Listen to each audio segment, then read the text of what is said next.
Now, I want to start with something true. I am an Aries sun. I move fast. I initiate. I am basically a small engine that does not idle. But underneath all of that, quietly, the entire time, is a Taurus moon that just wants the same blankie, the same mug, the same 5 minutes of stillness every single night, or the whole system starts to come apart. Right? It's like the warrior who needs her spot on the couch. Exactly that. And today we get to finally talk about why. Earth signs do not get the dramatic origin story the same way that fire and water does. Earth is the reason any of the fire actually has somewhere to land, and any of the water has banks to flow inside of. Yeah, Earth doesn't perform, Earth builds. And today we're talking about Taurus, Virgo, and Capricorn, what they're actually building, and the very different reasons each one of them is building it. If you've ever been called boring, rigid, cold, or too practical, or if you love someone like that, this one is for you. We are getting earthy.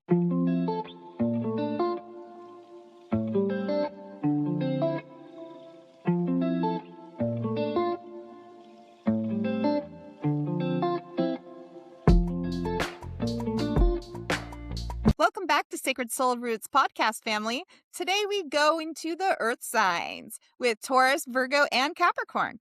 And before anything else, I need to say this clearly. Earth signs are not boring. They are not cold. They are not emotionally unavailable. They are the signs who show love through function, through reliability, through the unglamorous daily act of actually showing up. The world rewards performance. Earth signs build the floor everyone else is standing on. That's right. And the golden rule is still the same. The sun is your performance, the moon is your need. But earth suns and earth moons are both already so practical, so grounded, that the difference between them is subtle in a way that fire and water never were. It's not loud versus quiet, it is structure versus comfort. Absolutely. Let's start off by thinking about Earth by modality. Taurus is the fixed Earth, the mountain, the old oak tree, the thing that has been standing in the same place for 100 years and is not interested in moving. Virgo is the mutable Earth. So the roots that are stretching under the ground, constantly refining its own path, endlessly improving the system. And then you have Capricorn, which is the cardinal Earth, the architect, the one who looks at raw, uniform material and sees the building that does not quite exist yet. Same element, completely different relationship to time. Let's talk Earth. As you know, my sun is Aries. My moon is Taurus, which means I am ruled by Mars on the outside and then Venus underneath. Two planets that actually could not be more different living in the same body. So, why don't you tell them what Venus actually does? Venus is the planet of beauty, pleasure, value, and sensual comfort. Venus does not rush. Venus does not need to win anything. Venus simply wants to feel good in the body, surrounded by things that are beautiful and steady and real. When Venus rules the sun, you get the Taurus sun, someone whose entire conscious identity is built around stability, sensuality, and the slow, deliberate accumulation of a good life. They are not chasing anything. They already know what they value, and they are not going to be talked out of it. Right? Which sounds so peaceful. But what's the shadow? Stubbornness that calcifies into refusal. A Taurus sun who has decided something is true will hold that position long after the evidence has changed, simply because changing feels like losing the ground they've already claimed. They are the mountain, and mountains are beautiful and reliable, and if you think about it, extremely difficult to move. So now let's flip it to the moon, which is your placement. Yes, this is mine, and I will claim stubbornness and laziness sometimes. And since I just learned Astrology 101 recently, I actually didn't even realize I had a Taurus moon or even what that meant exactly. But looking back, I see Taurus moon and how it's played out for me in my life. So a Taurus moon needs the same things repeated consistently in order to feel emotionally safe and stable. Not necessarily new things, not exciting things, just the same things. I've always loved having a home base and returning to something that I know. I mean, I've lived in the same house now for more than 21 years. I've been with my husband for more than 26 years. Yeah, the moon rules our instinctual emotional needs.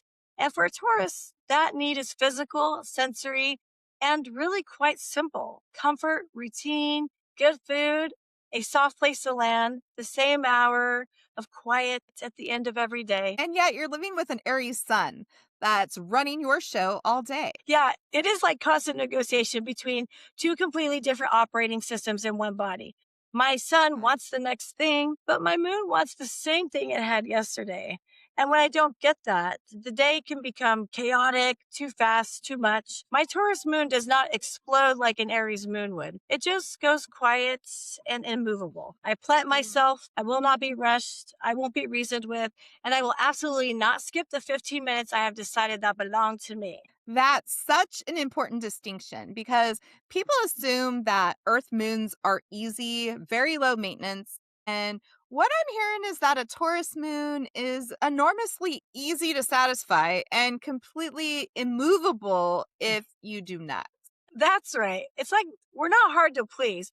We are just not going to negotiate on the thing that actually regulates us. Let's move on to Taurus and love. All right. Well, the Taurus sun loves slowly, deliberately, and with total commitment once the decision has actually been made. They are not interested in a whirlwind or chaotic craziness. They want to know that someone is real before they invest. And once they do invest, they are super loyal. Venus rules the sun. So love for a Taurus sun is sensual and physical. Touch, food, comfort, music, presence. They show love by building something tangible with you. And how about the shadow? Maybe possessiveness disguised as devotion.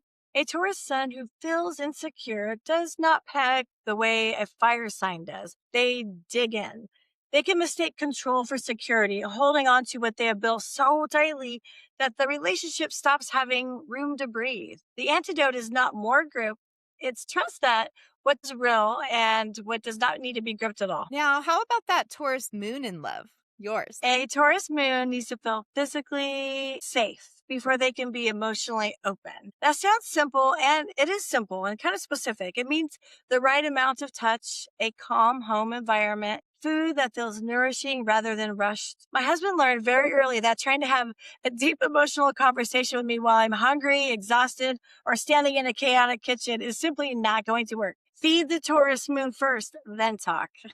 That's real advice for anyone loving a Taurus moon. And I have seen that so many times with you. It's true that the term hangry, being, hungry and angry, that reminds me of me and my Taurus Taurus moon. moon.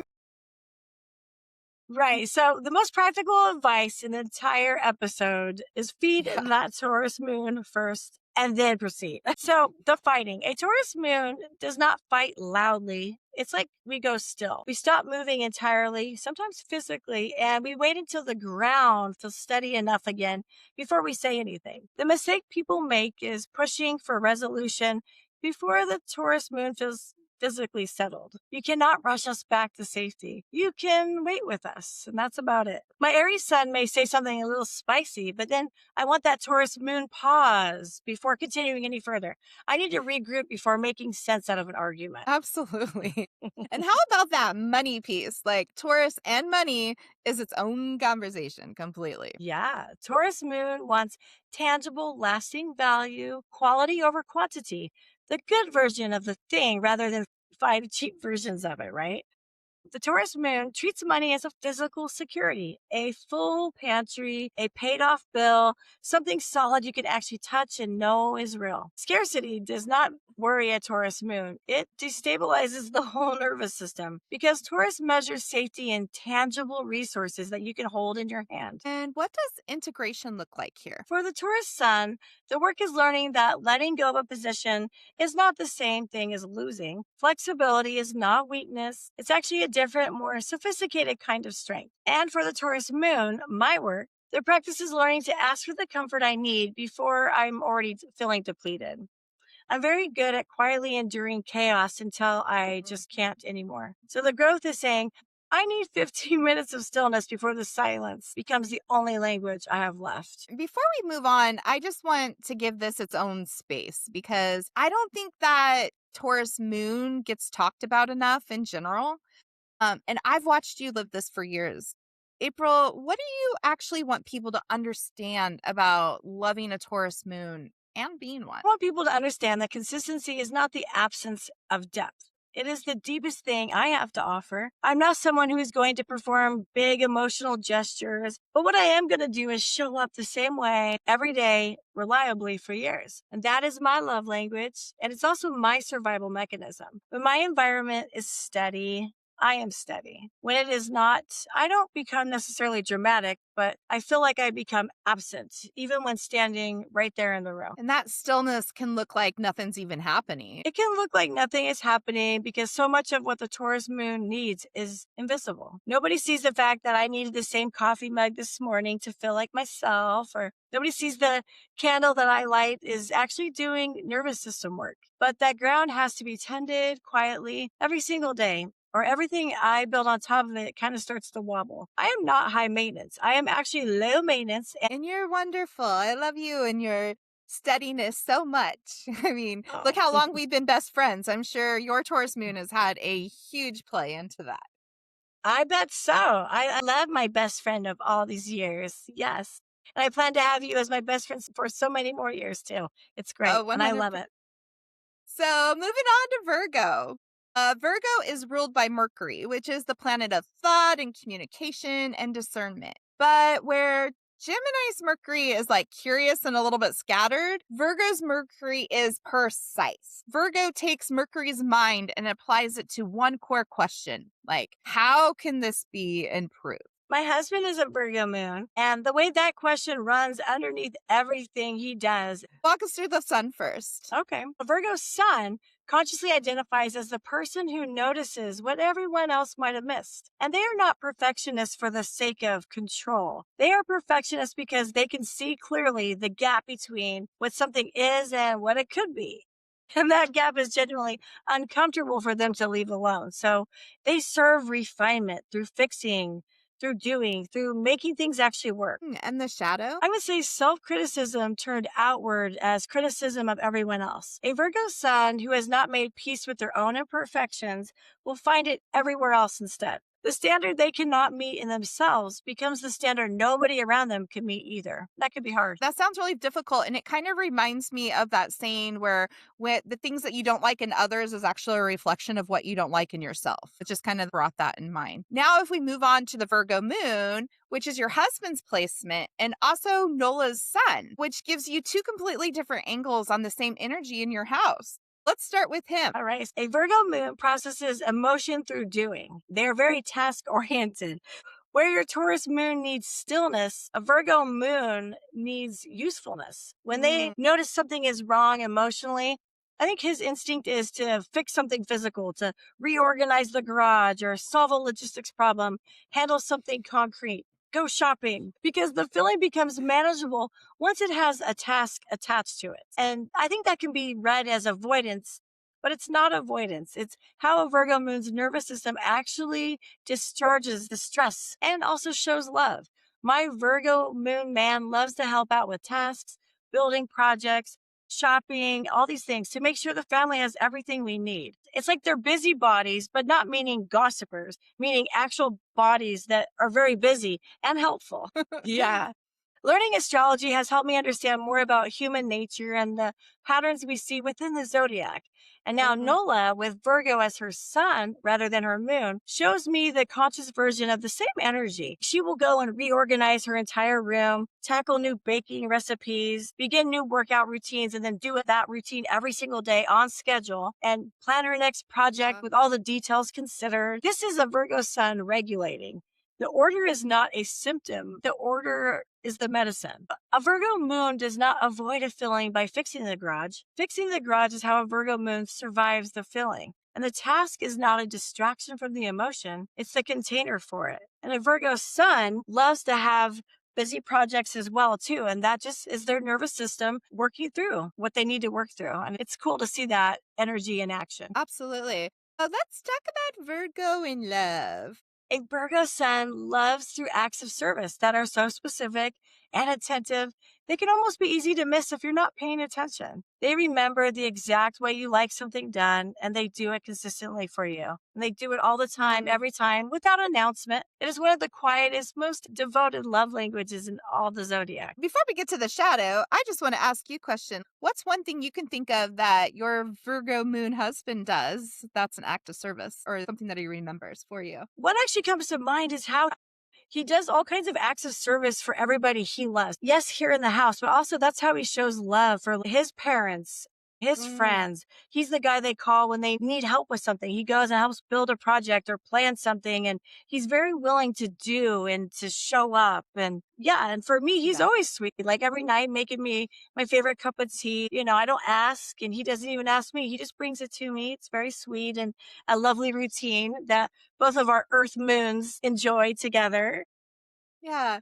There's been times that me and you have been working and he's brought you food and made sure you've been hydrated and things like that. It definitely is sweet to see. Let's move into the shadow of it though. Okay, so shadow side, critique mistaken for care. A Virgo Mm, sun who loves you will also tell you the thing that you did not want to hear about your plan, your outfit, your approach, and they genuinely believe they are helping, even though it comes off as maybe feeling critical. The work is learning the difference between offering improvement and withholding acceptance until the improvement happens. And the Virgo moon in love, speaking from my actual marriage now, tell us.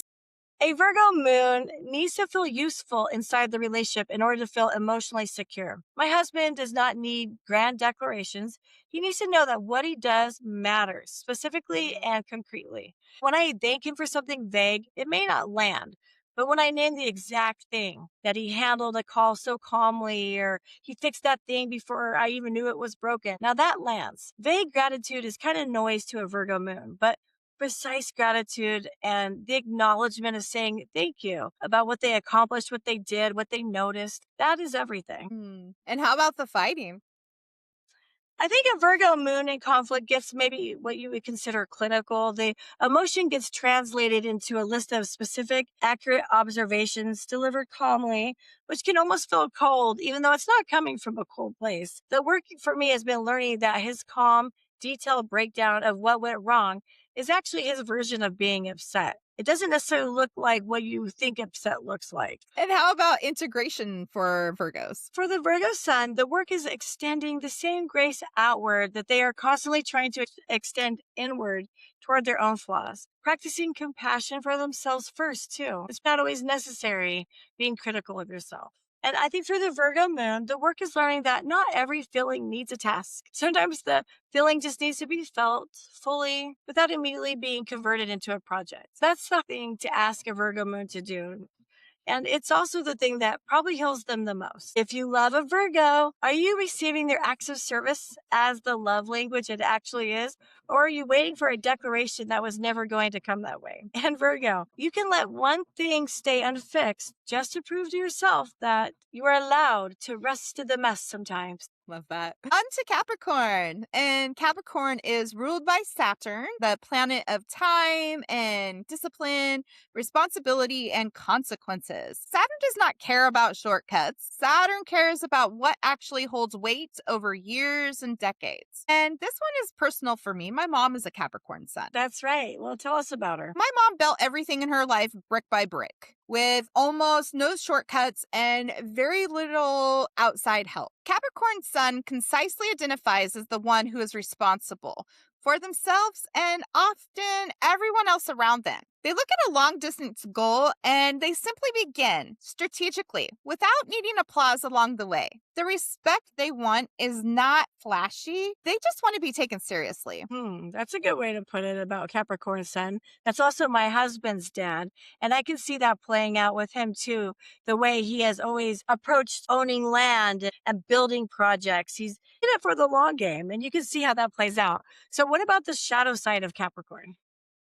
So let's say withholding warmth because warmth feels like weakness. And that can be exploited. My mother's Capricorn sun built an extraordinary amount of security for our family. It also took her a long time to learn that needing help is not the same as failing, and that softness doesn't undo a single thing she built. The structure she created was real and lasting, but the cost was sometimes being seen as more fortress than person. And now her moon, Virgo, which is the second Earth placement we are touching in her chart. Yeah, her moon being Virgo on top of Capricorn Sun means that her entire emotional and conscious operating system is Earth. It's Earth based. She actually has this beautiful water trine in her chart, but her main keys are Earth based. This is very little softness built into the architecture by default for her. Both her identity and her instincts are oriented around responsibility and refinement. Watching her, I learned early that Earth dominant people are not withholding love. They're expressing it through function, through reliability, through the version of care that looks like getting things done rather than saying the words or offering the warm hugs. Writer, your sun. Pisces sun, but Capricorn moon. That's a genuinely fascinating combination. Tell us about that. It is a very extraordinary placement, and it's fun to watch it develop in a child. So his sun dissolves into everything. He is porous, he's oceanic, he's feeling everyone's feelings before he even feels his own. And his moon, underneath all of that, needs structure to feel safe. And he has this mom who is a Pisces mom, so structure isn't my strong suit. And his father's a Sagittarius, which we know structure isn't his strong suit either. Thank goodness for his Capricorn moon. His Capricorn moon does need to know what to expect, what the plan is. That's the container that he's holding this boundless Pisces feeling is not conflicting with the sensitivities. It's helping him maintain so he doesn't just blow up and scatter all over the place. I think you use a metaphor one time. You said he holds my hot air balloon. Well, his Cancer moon's doing that for his Pisces sun. So the structure is not in conflict with the sensitivity. It's helping balance that out almost. Yeah, it's the opposite. Yeah. The structure is what makes the sensitivity survivable. Without the Capricorn moon underneath him, Writer's Pisces sun would have nothing to hold its shape. The Saturn's discipline of that moon gives Neptune disillusion somewhere to land. I used to think that those parts of him would be fighting each other, but they're actually the reason he functions at all. While a Capricorn sun does not need applause along the way, they need the respect that comes from being taken seriously, and they will spend decades earning it quietly, brick by brick, without once asking anyone to notice. And a Capricorn moon needs stability and routine in order for them to feel safe and regulate their nervous system. What about Capricorn and love? A Capricorn sun loves through commitment and provision. They show up. They plan for your future before you have to ask them to. And they're not romantic in the conventional sense, but they're romantic in the sense that they quietly build an entire secure life around you and consider that the love letter. The grand gestures, the mortgage is paid, the emergency fund is built, and the problem is solved before you even knew it existed. One of my daughters is a Capricorn sun, and I have to tell you, when she was 18, her and her boyfriend had been dating all the way from high school. I think their sophomore years when they started dating. But she had their life planned out. They were getting married within this many years. They were going to have their first baby at this time and their second baby on that time. And they did. They followed through with every plan that she made. And it's very Capricorn sun of her. I can see that. I think I know who you're talking about.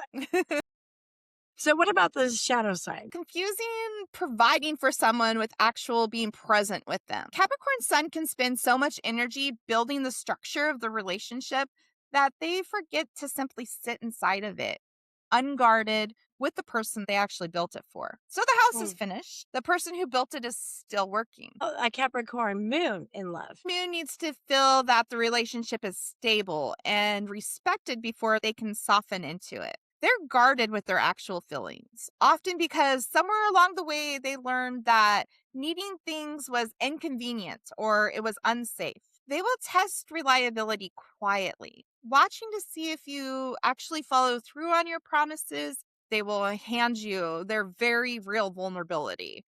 And when they finally do, that's not a small thing. That is everything. Yeah, that's a big deal. So what about fighting? A Capricorn moon goes controlled and businesslike under stress. They will manage the conflict the way they manage everything else, efficiently with a plan. And that efficiency can look like coldness, when really it is the only way they know how to stay upright while something hurts deeply. What they need is permission to actually fall apart occasionally without believing that falling apart makes them a burden. That's interesting. Thinking of my husband's dad again, my father-in-law.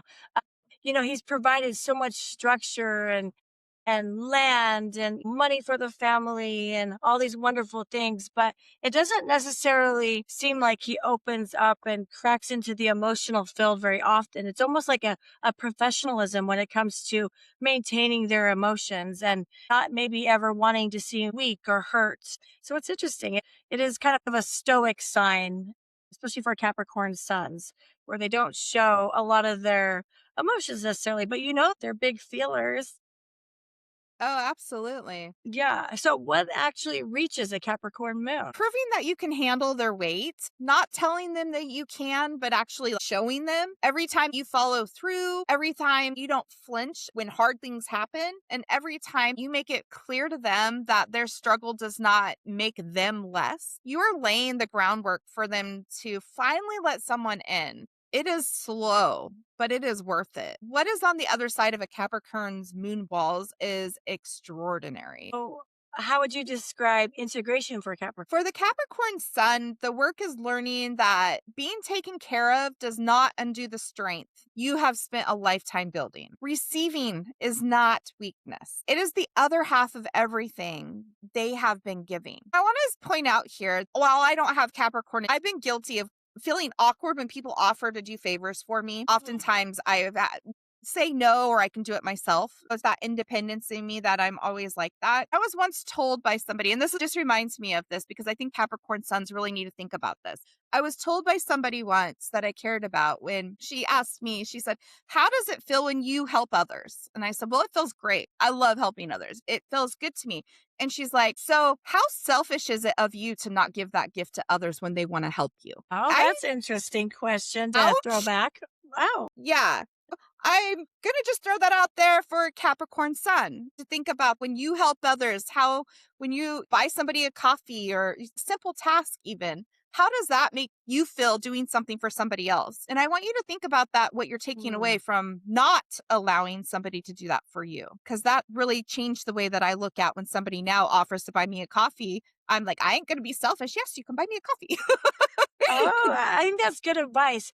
And another thing when I think about Capricorn Sun is to go one step further when someone asks you and genuinely means it, like, how are you doing? How is everything? And instead of just jumping to the everything's fine, is actually kind of cracking open just a little bit and letting someone in and sharing your vulnerability a little bit. Because I think that's hard for a Capricorn Sun to do. They are the professional, the stoic. What is it? The mountain goat that's always steady footed. Yeah. It can climb its structure connected to the earth and is such a great provider, but really to allow their vulnerabilities and their maybe quieter personal emotions to be shared and to be trustworthy of another, to allow that to be shared. Yeah, that's great. For a Capricorn moon, the work is allowing softness and structure to exist at the same time. Mm. So, letting someone in close enough to see your actual feelings, not just the managed version of your feelings. Exactly. Yeah, it's a good way of putting it, right? It kind of wraps Yeah. it all up. But Yeah. the summit does not have to be climbed by yourself. Like you can climb it with somebody else. And the view is always so much better when someone is standing right there with you. Mm.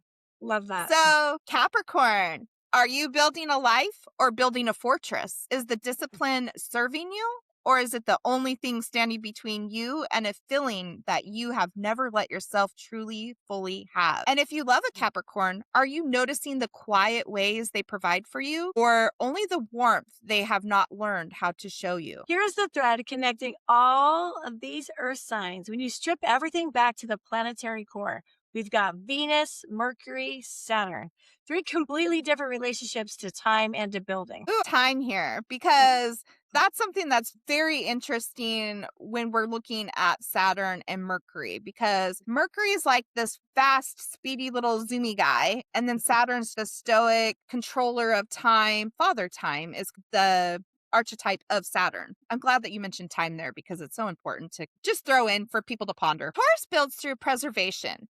Once something good exists, the Taurus instinct is to protect it and keep it exactly as it is. Virgo builds through refinement.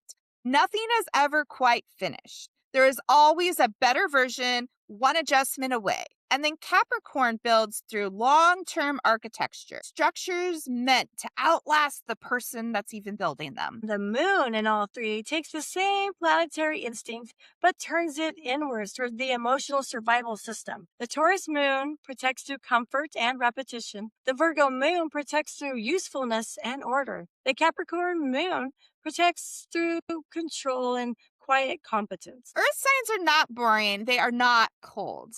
They're the reason fire even starts or water lasts long enough to even matter. Without Earth, the spark has nowhere to land and the feeling has nowhere to bank to flow inside us. Same ground, completely different way of holding weight. And now you know why. So tell us in the comments where your Earth placements are.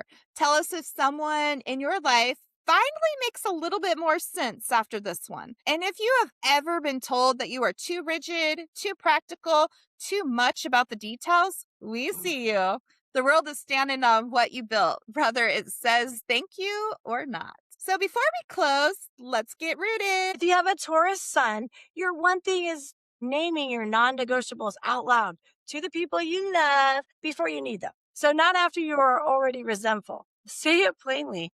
This comfort matters to me. This routine matters to me. Stop expecting people to intuit what Venus already knows you need. And if you love a Taurus moon, your one thing is a 5-minute sensory ritual the same time every day. Whether it's the same chair, the same drink, the same walk through the neighborhood, it's not actually an indulgence. It is the daily deposit that keeps your whole nervous system feeling calm and solvent. And if you love a Taurus sun, don't rush their decisions and do not mistake their slowness for disinterest. Let them arrive at their own time. What they build once they commit will be steady for years to come. And if you love a Taurus moon, feed them before you try to talk to them about anything hard. I mean that, literally. Comfort first, conversation second. Every single time. If you have a Virgo sun, find one place this week and find something to leave imperfect on purpose. Not because it does not matter,